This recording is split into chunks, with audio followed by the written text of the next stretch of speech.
Hello and welcome to another video. This is our March 2022 Toyota Hilux double cab.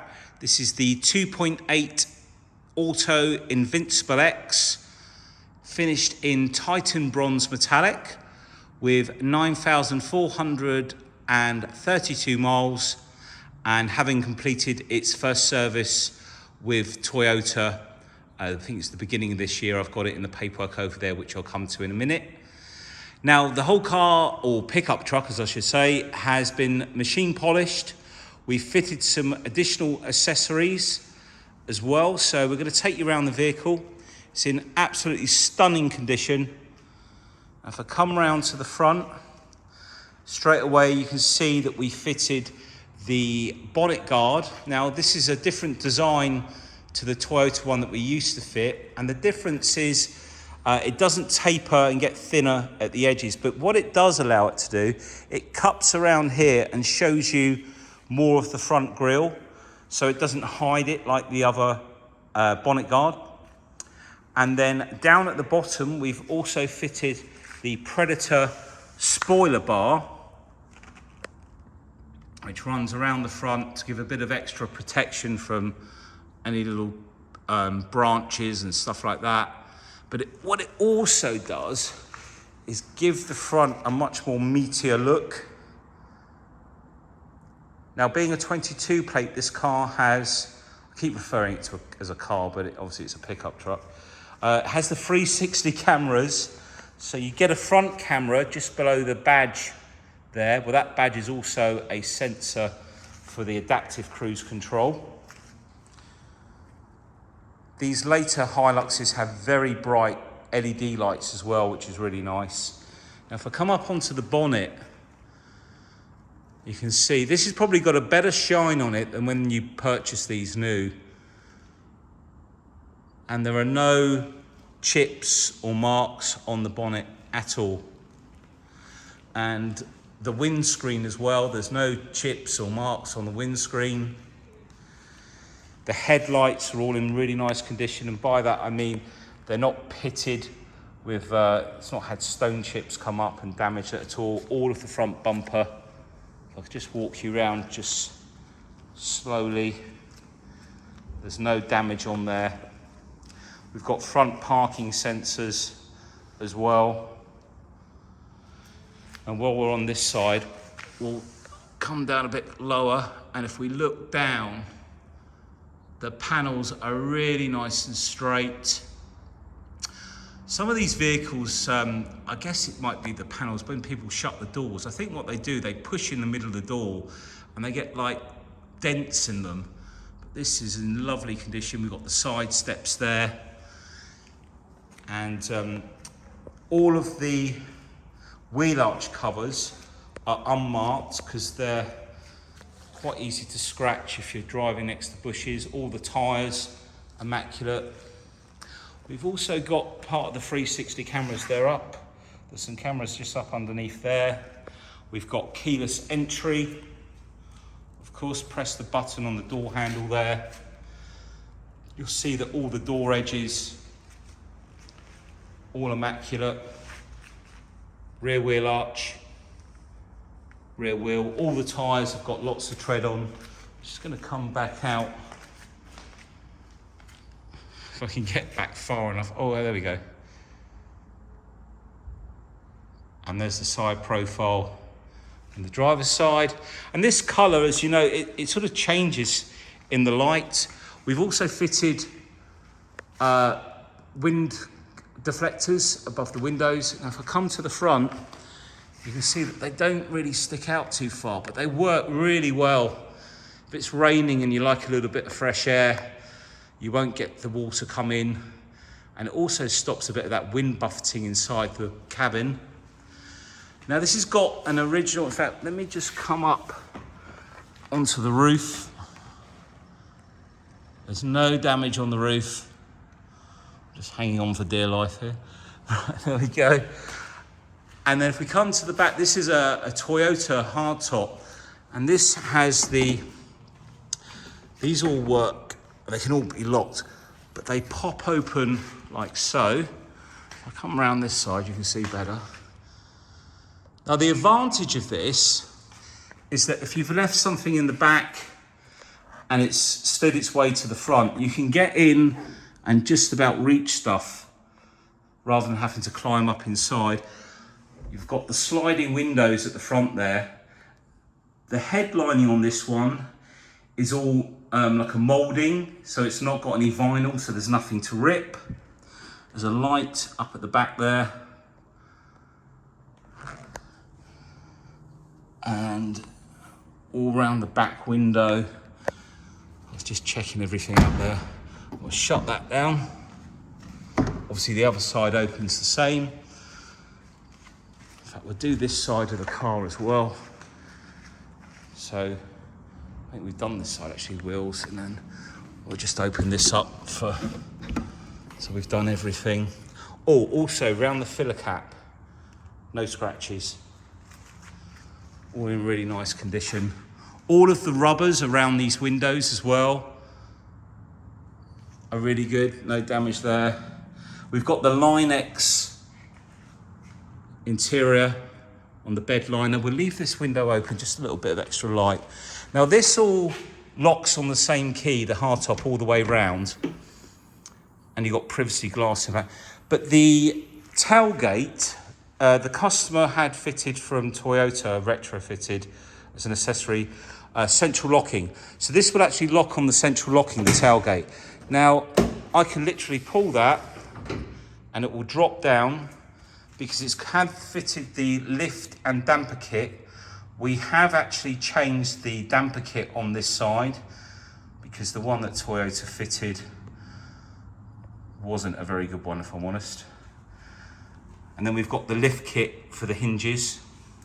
So what they do is they take the weight of the tailgate as it lifts up. And the reason we changed the damper is because the other system had a damper and this had been taken off and there was a cable. Because when you lift this up, the cable gets trapped and it could potentially scratch all this, and we didn't want that to happen, so we've changed that.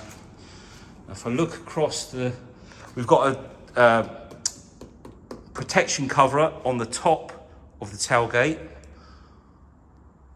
All of the Line-X is in really nice condition, and if we look down here, there's no scratches. It's not been used for rubber or anything like that. And the interior, really nice and clean, as you can see. And then on the inner side of the tailgate is just as clean. No damage. You'll be surprised how many of these get scratched when they're being used as a work tool, but this is all in lovely condition. Close that up, bring that down. Got the rear camera just on there. And the other thing I wanted to show you, if we look across the tailgate, there are no ding dents, no scratches. The other thing to check is the rear bumper corners, because quite often they can get dented and scratched, and it's usually this side, but it's not. I've had a few that have had a dent in. We've got the tow bar as well, all of the plastic trim on the step. And then we have the 13-pin electrics. So that's popped this side down as well. Like I say, this all locks. We'll take a look inside. So basically, I've got the key in my pocket. Press to lock, press to unlock, as easy as that. Now, when it comes to the interior, if they're used as a work vehicle, all of the door cards seem to get scratched in grooves, and sometimes the speaker covers get damaged. But you'll notice this has been used as a private vehicle and it's all in really nice condition. There's no scratches up on the top surfaces, speaker covers. I've got the JBL sound system as well, which is now an option on the later Invincible X. I think the options are heated rear seats or JBL system. I think I'd rather have the JBL system. Cup holders. Yeah, let your passengers freeze in the back, that's what I say. Okay, right, now inside, the customer has opted for these 3D mats, which we've had before, and they're sort of molded to catch, sort of traps all the grit on them so it doesn't roll over the side of the mat. And then you can just take them out and empty them. All the carpets are really nice underneath. They're Velcroed so they stay in place. All of the leather on the seats. And then if we look across inside, all really nice and clean inside. And then cup holders again. No scratches around here. We'll show you more of this when we come round. Centre armrest.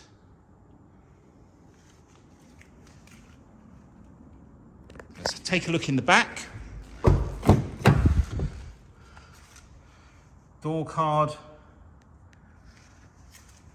Seals and steps. Obviously, now the mats in the back run right the way. Is it right the way? Is it two piece? Okay, so there's a centre piece to cover the middle there as well, with these 3D mats.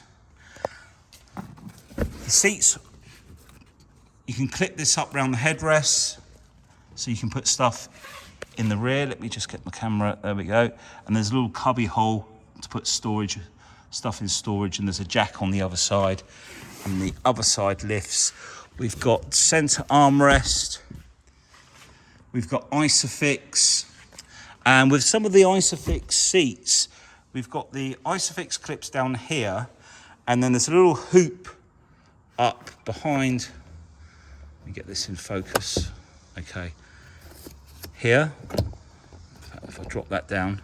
So the tether at the back of the seat goes through here, and then there's an anchor point it's just behind here, just down there. So that's where you tether the back of the child seat. All the headlining's really nice. Let's come round to the other side. Oh, yep. All nice and clean there. I was getting mixed up which car we were on. Okay, so door card on this side. Again, all in really nice condition. And the plates for the steps, the seals plates, sorry, again, really nice condition. They're usually scratched, to be honest with you, but these ones aren't. I say this seat lifts up separately on this side. And the backs of the front seats.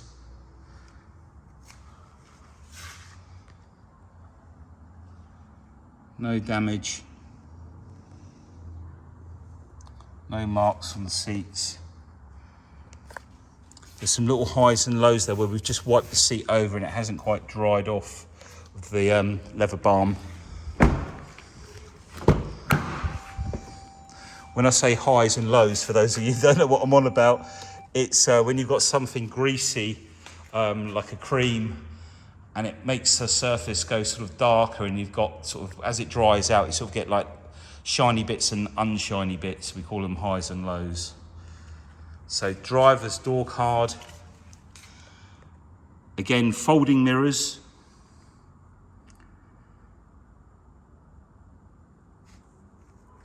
No scratches. Couple of very minor little scuffs on these plates, but that's what they're there for. They're to stop the paintwork getting damaged, and you can replace them later on when they get a bit more scuffed. Electric seat on the driver's side. We've got side airbags. All of the leather, really nice condition. And the steering wheel, you can see that there's no way, you can see the texture of the steering wheel there. Let's try and get this back in focus. There we go. Now I'll jump in. That's the other JBL speaker on this side. Now, I think I've got the key in my pocket, so I'm going to start her up. So the 2.8, if you're wondering about real fuel economy, I took my one on a run the other day, and it was a 360-mile round trip in Eco Pro mode, and I got just under 35. In fact, it did go up to 35.5 to the gallon, cruising at the speed limits. The last time this was driven, it got 30.9. So it depends on what trip you're doing. The mileage, that's the trip gauge. Let me just, there we go. 9432. Now I just need to open the door actually. So just down here we have the cruise control, and then the buttons just above. In fact, I can show you if I turn the cruise control on, radar ready, pressing this button here on the right. This is the adaptive, so we can set how far away from the car in front we want to keep it. The other button there is for lane assist or lane departure. Now, using these buttons here, if you go up and down, you can go through all these features. You've got speedo. Now, if we come and the AdBlue, of course, then we've got navigation, Bluetooth,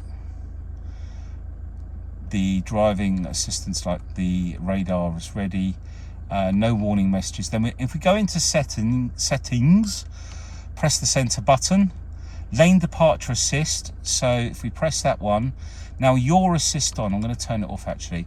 Basically what this will do is if you're going along the road and you do not indicate and the vehicle starts to cross the white line, the steering wheel will actually pull you back into the center of the lane.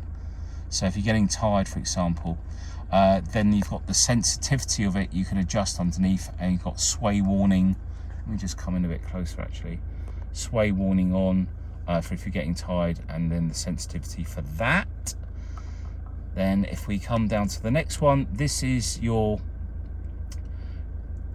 basically the crash prevention system. I can't remember what the PCS actually stands for, but that's basically what it is. And then you can adjust how sensitive that is as well. If we come down to the next one, this is your road speed awareness or alarm. And if you go into there, you can be notified by excessive speed, overtaking others. But basically, if I come out of there, notification level, that was it. So how much above the speed limit. But it would also, I think when the engine's off, you can be warned by a display up on the top here, or by a donging sound, for want of a better word. And then this is your cruise control, the adaptive cruise control, which you can turn on there, radar assisted cruise control. So that pretty much shows you everything on there. And on this side, we've got your mode buttons, telephones, voice activation, headlights. Now the screen is currently on the brightest one. If we go into menu here, everything's bright. Now this will have Android Auto and Apple CarPlay. Now if we go into setup, let's scroll up, we can check. I prefer, sorry, this one, a little bit easier on the eye, not so bright, but you've got red as well if you like red.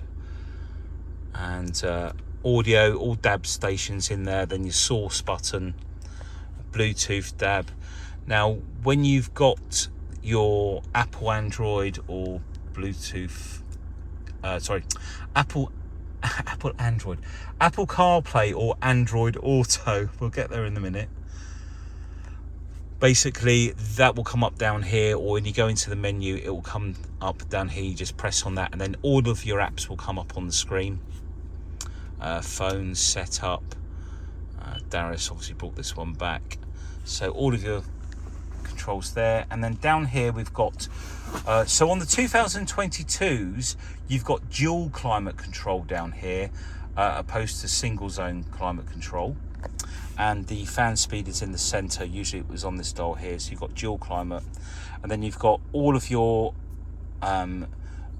demisters for the front, for the wiper blades, the wing mirrors, and the rear front demist, that's options where you want. And then you've got your heated seats down at the bottom here.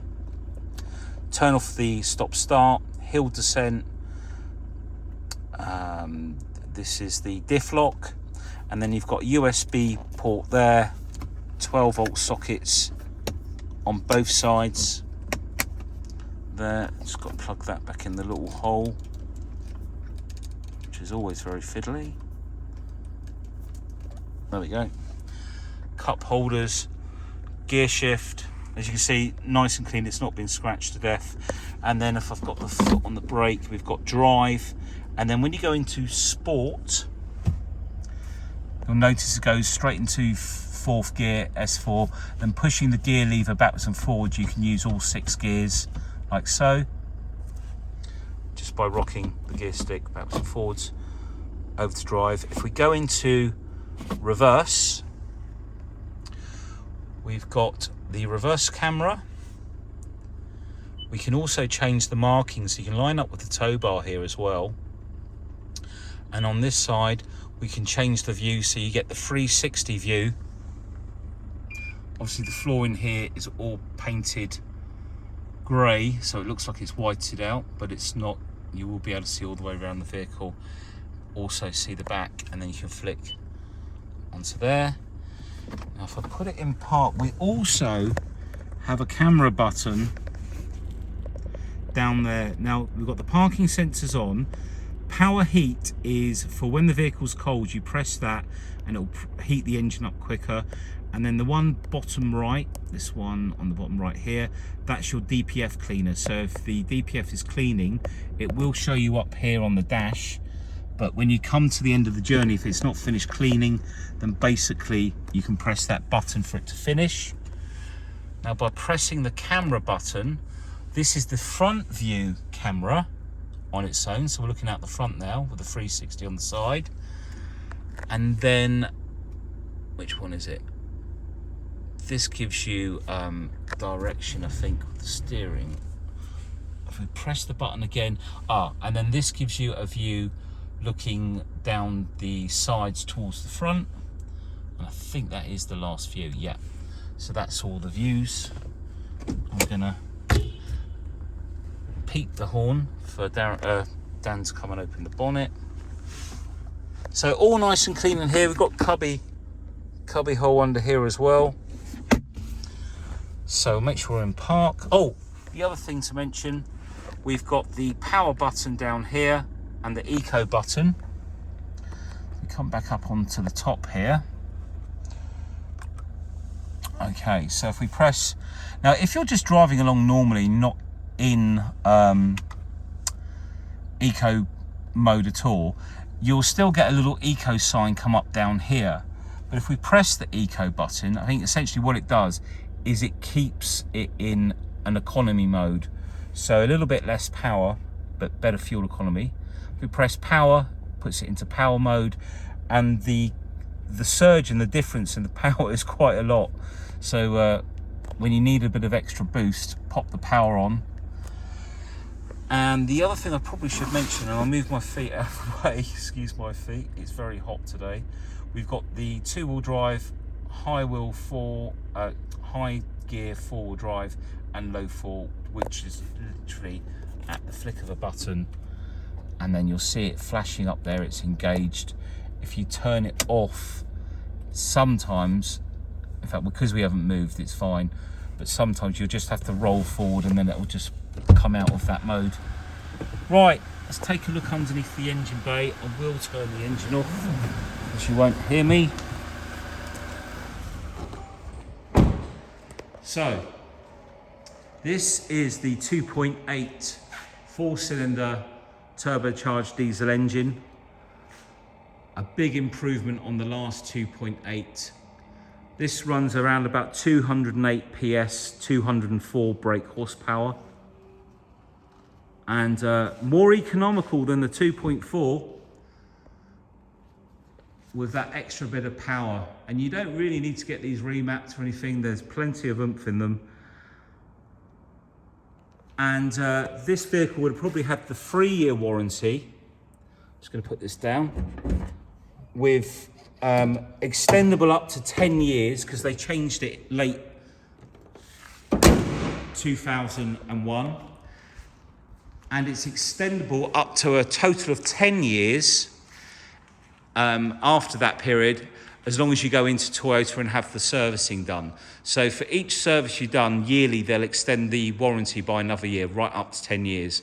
And it is well worth doing that because the servicing costs, they're very reasonable, to be honest with you, and they're very fair, the Toyota dealers. They're very customer orientated. So thank you very much for watching the video. I'll upload this as quickly as I can and you'll be able to watch it. Take care. Bye now.